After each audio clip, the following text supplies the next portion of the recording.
it's our solemn constitutional duty to conduct a fair and honest impeachment trial of the charges against former President Trump, the gravest charges ever brought against a president of the United States in American history. The Senate impeachment trial against Donald Trump is unfolding in the nation's capital as Democrats attempt to hold the former president responsible for last month's deadly insurrection.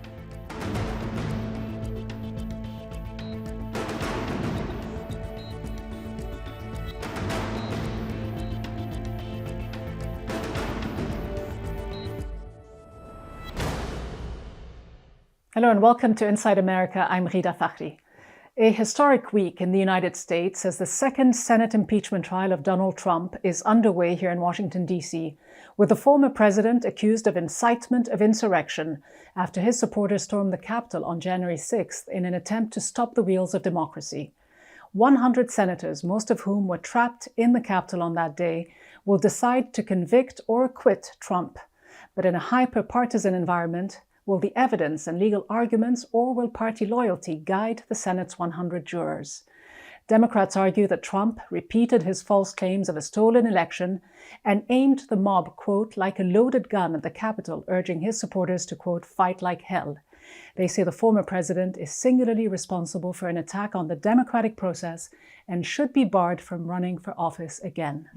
That's one specific reason the impeachment, conviction, and disqualification powers exist: to protect us against presidents who try to overrun the power of the people in their elections and replace the rule of law with the rule of mobs.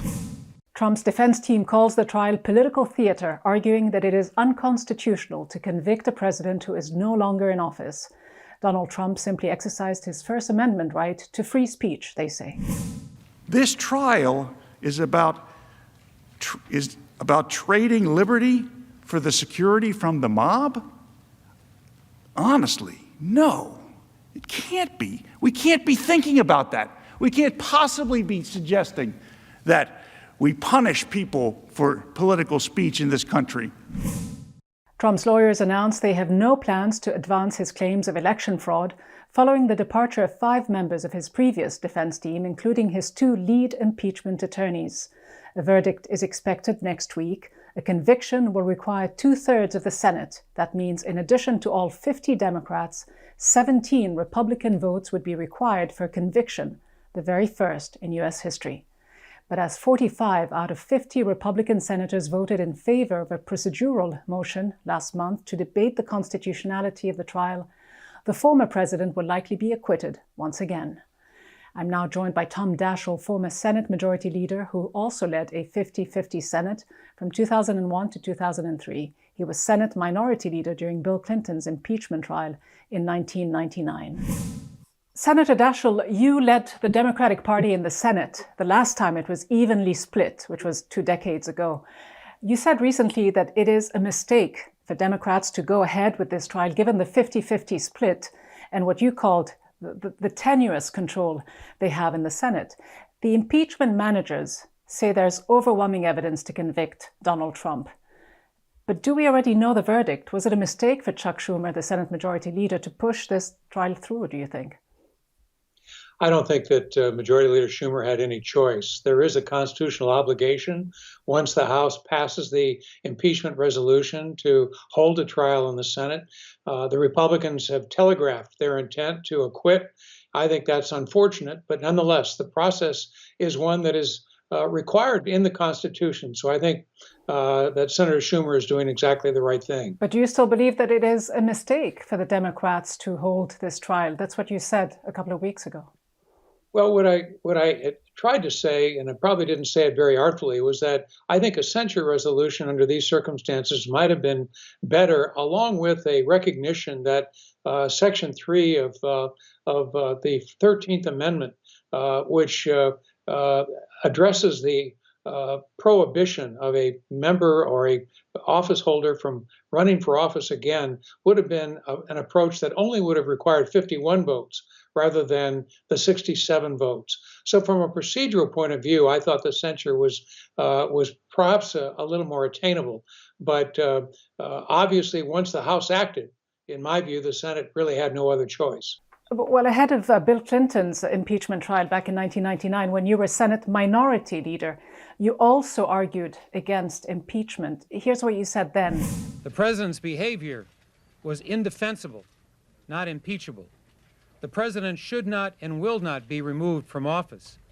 The president should and will receive sanction and rebuke. I will strongly support a resolution of censure, and then we as a nation must move on. Obviously, Senator, these are very different charges, different accusations. Don't they deserve different punishments? Can you just censure and move on?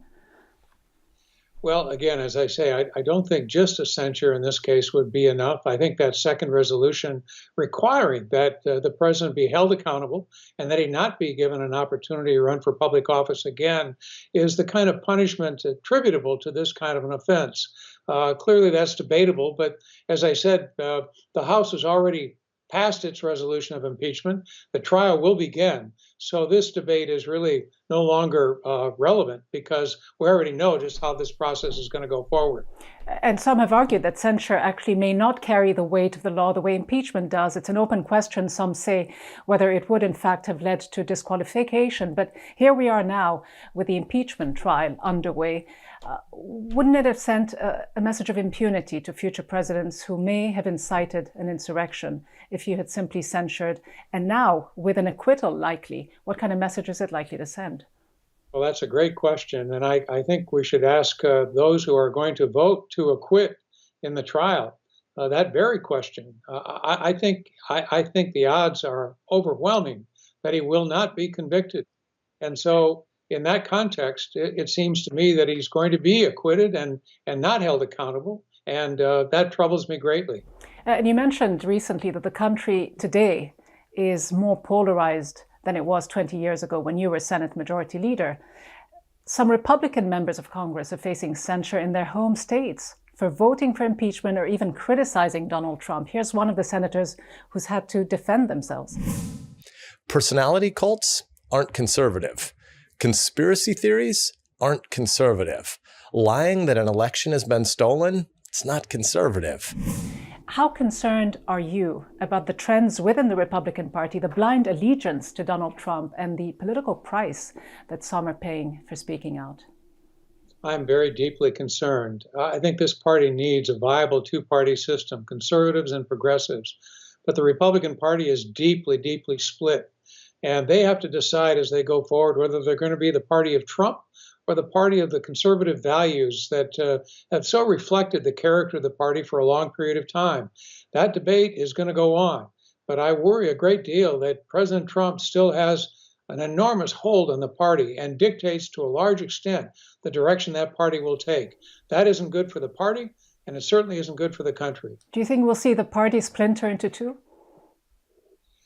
I think it's unclear just how this is going to play out. All I know is that I think President Trump is going to have enormous influence in the months and years ahead. And what that portends for our American democracy remains to be seen. And in terms of the challenges that you've spoken about recently, is security, you say. You recounted how you had to deal with similar concerns on 9/11 when you were told that a plane might strike the Capitol building. You were rushed to the top floor of the Capitol Police headquarters and flown to an undisclosed location. Now the Speaker of the House, Nancy Pelosi, says, quote, that the enemy is within, referring to fellow lawmakers like Marjorie Taylor Greene, the QAnon congresswoman who was booted from 2 congressional panels for supporting the execution of lawmakers on social media, among many other things. How much of a serious challenge is domestic extremism on Capitol Hill? And what should be done about lawmakers who do endorse violence and extremism? Well, I am deeply, deeply troubled, and I think Speaker Pelosi has articulated it very well. We have to be concerned about domestic terrorism. We have to be concerned about the irresponsible rhetoric of many members today, especially on the Republican side, who have had a part in inciting this violence, including President Trump himself. We have to be concerned about social media, where truth is now just an option, and where we seem to rile people every day and create even greater confusion and confrontation. It isn't good for the country. It isn't good for our democratic republic. And I think it's going to require real political courage to stand up to these trends going forward. Former Senate Majority Leader Tom Daschle, great to speak with you. Thank you very much. My pleasure. The only way they can take this election away from us is if this is a rigged election. We were getting ready to win this election. Frankly, we did win this election. Our country has had enough. We will not take it anymore, and that's what this is all about. And if you don't fight like hell, you're not going to have a country anymore. These are just a few of the statements Democrats pointed to in their charging documents against the former president. Democrats are relying heavily on video evidence to make their case against Donald Trump. But with Republican senators who were not only eyewitnesses, but potential victims of the violent insurrection, and who continue to defend Trump, is the trial an exercise in futility? Representative Emanuel Cleaver is a Democratic congressman from Missouri. He is chairman of the House Civility Caucus and was in his congressional office the day the Capitol building was stormed. Congressman Cleaver, you voted to impeach Trump in the House of Representatives, calling it the single most gut-wrenching vote any lawmaker ever has to take. I know you sheltered in your office on the day the Capitol was breached, and you have said that the case against Trump is simple, the evidence is overwhelming, and, quote, the attempted coup which was incited by the president cannot be allowed to stand without reprimand. But with Republican senators so beholden to the former president and his base, aren't Democrats handing Trump yet another victory? Well, we can't be responsible for what happens on the other side of what we absolutely must do. I think it would be an injustice to the American people if we failed to respond to what the president did with the incitement and an attempted coup d'etat. So I'm not sure at all that the response is our responsibility. We've got to produce the facts. We can't allow this to stand. We can't allow any president to say, look, I'm going to commit some crimes at the end of my administration, but once I leave, that's okay. Let's just get it on with. And I think the majority of the American public, based on polling data, believes we're doing the right thing.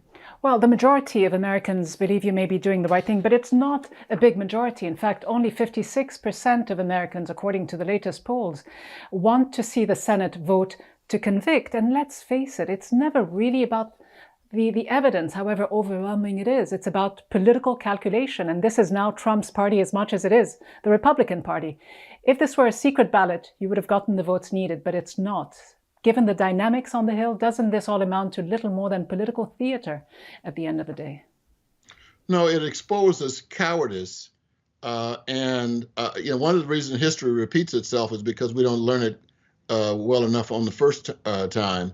And I think that I cannot sleep at night realizing that people actually breached the U.S. Capitol. It has not been done by an internal force in history, and we've got to respond. I mean, the only other thing is say, okay, Mr. President, the next time a president does this, we hope he or she will be nicer.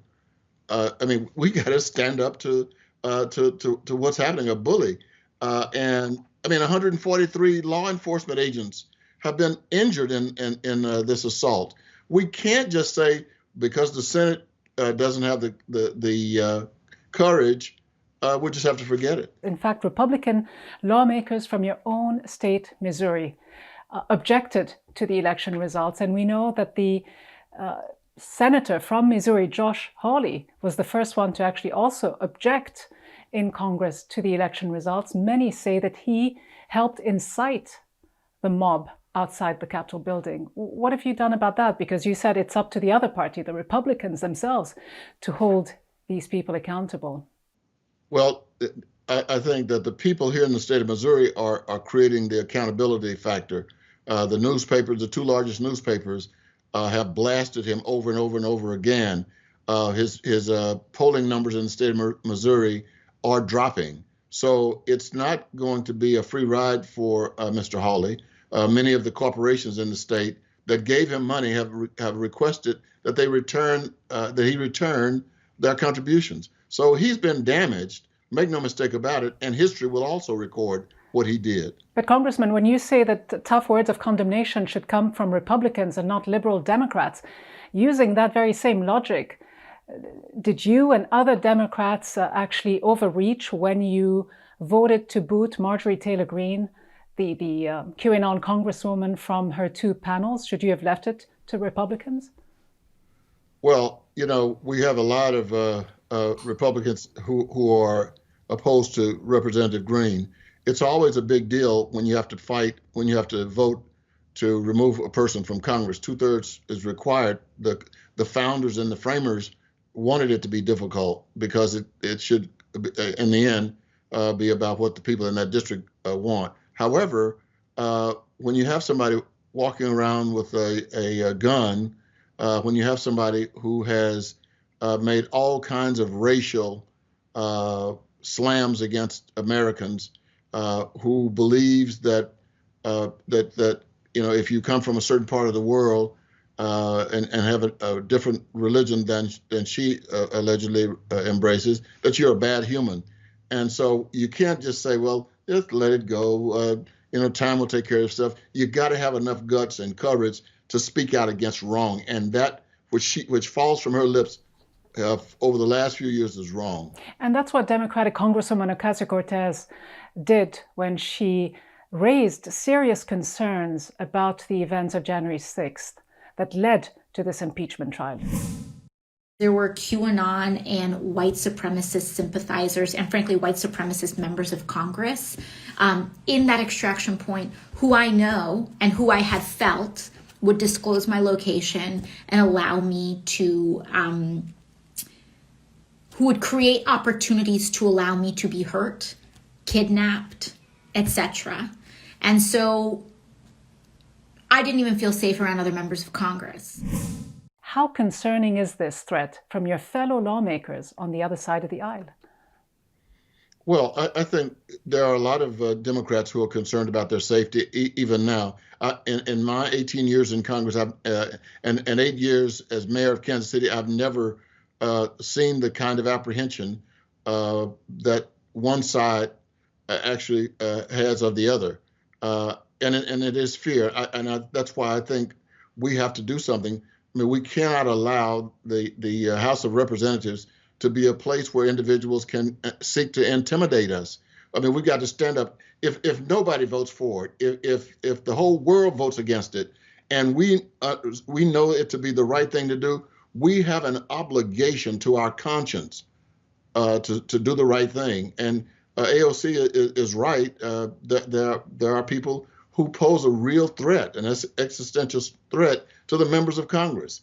And Nancy Pelosi has just fined 2 of them $5,000 that will be taken automatically from their checks. You know, and so we've got to stand up for right. That's the bottom line. And that's why the world ends up in chaos when people are not willing to stand up. Congressman Emanuel Cleaver, good to hear your thoughts. Thank you very much. Good to be with you. Only 3 presidents in the history of the United States have been impeached: Andrew Johnson in 1868, Bill Clinton in 1998, and Donald Trump, impeached twice within 2 years. No American president has ever been convicted. President Richard Nixon faced 3 charges of impeachment for high crimes and misdemeanors during the Watergate scandal, but resigned in 1974 before the impeachment could move forward. I had no prior knowledge of the Watergate break-in. I neither took part in nor knew about any of the subsequent cover-up activities. People have got to know whether or not their president is a crook. Well, I'm not a crook. President Gerald Ford pardoned Nixon shortly after taking over the presidency. Now, one of the prosecutors who worked on the Watergate case was Nick Ackerman. He joins me now. Nick Ackerman, you said at his first trial a year ago that the evidence against Trump was more obvious than it was against Nixon. In the end, Nixon never faced an impeachment trial. Trump is at his second. What are the parallels, if any, between Nixon and Trump? Well, the Nixon thing was a different situation. He never actually went to trial. The evidence was so overwhelming against him, particularly at the end when the smoking gun tape came out, that essentially showed that he had asked his aides to contact the Central Intelligence Agency to direct the FBI not to investigate the Watergate burglary. So that was pretty damning evidence. And as a result of that, a number of high-level Republicans from the Senate visited Mr. Nixon in his office and basically told him that it was time to resign, time to leave. And that was really it, because all of those people were going to vote against him in the impeachment trial if it went that far. And in U.S. versus Nixon, a cover-up was at the center of the impeachment case. Does Trump's alleged crime make Nixon look like a choir boy? Because here, in addition to the evidence of incitement, could there also have been a conspiracy by the president and some of the people around him? General Honoré, who is leading the investigation into the events on January 6th, told me on this program shortly before his appointment that there was complicit behavior in the leadership inside the Capitol.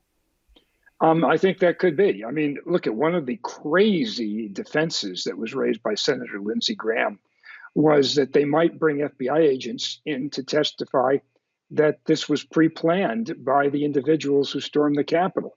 If so, that also means that Donald Trump may have been involved in that conspiracy. So the question is, what kind of evidence do they have? Do they have telephone records showing Donald Trump in contact with the people who stormed the Capitol? Do they have other information that connects people in his campaign or in his family to people who stormed the Capitol? These are things I am sure that the impeachment managers are looking at, and we may see some surprise evidence come out at this trial that nobody up to this point has known anything about. But even if Democrats do have the most compelling evidence, doesn't a second acquittal look like a foregone conclusion? Hasn't the case already been lost, essentially? As a prosecutor, is there anything you could do to turn things around? I think the only way you could turn this around is to call Donald Trump himself to the witness stand. I think that the only way that the Democrats can shake this up and do something that will really be compelling is to vote for a subpoena on Donald Trump, get somebody down to Mar-a-Lago, serve him with that subpoena and force him to take the witness stand, and then put him through a grueling cross-examination of the facts.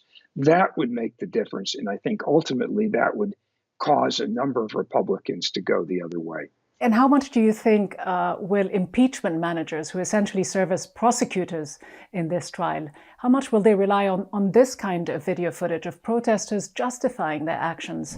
I thought I was following my president. I thought I was following what we were called to do. They swore an oath against you. They're leaving so you can take care. They're leaving so you can. We were invited by the President of the United States. Waiting on their brothers. How will this play out? Can Democrats use this to prove incitement by the president? Oh, absolutely. I mean, they're going to use that. And I think I would even use, there's like 170 some odd people at this point who have been arrested in connection with the insurrection at the Capitol. And some of those people have filed court documents basically saying that they were just following orders. It's the old "I was following orders" defense of Donald Trump. And I would think, but you know what his defense lawyers will say. I mean, they'll argue that all he did was urge his followers to go to the Capitol building and voice their opposition to the election result, that he was urging them to protest, not to mount a violent insurrection. Well, that's not what Trump said. I mean, he basically said that if you're going to save your country, you've got to show you're tough. You've got to be tough. His own lawyer said that they should go up there and use combat. I'm sure that Donald Trump knew in advance, just from his own intelligence briefings, that these people were coming into Washington armed and ready to do violence. And I think that kind of evidence would be extremely important to show. I mean, if I were one of the impeachment managers, I'd be trying to get the intelligence briefings that Trump had the day or two before January 6th to show that he knew exactly what was happening, and that by his own words, he was inciting these people to go up to the Capitol and do what they did. All right, Nick Ackerman, good to have your insights. Thank you so much. Thank you for having me.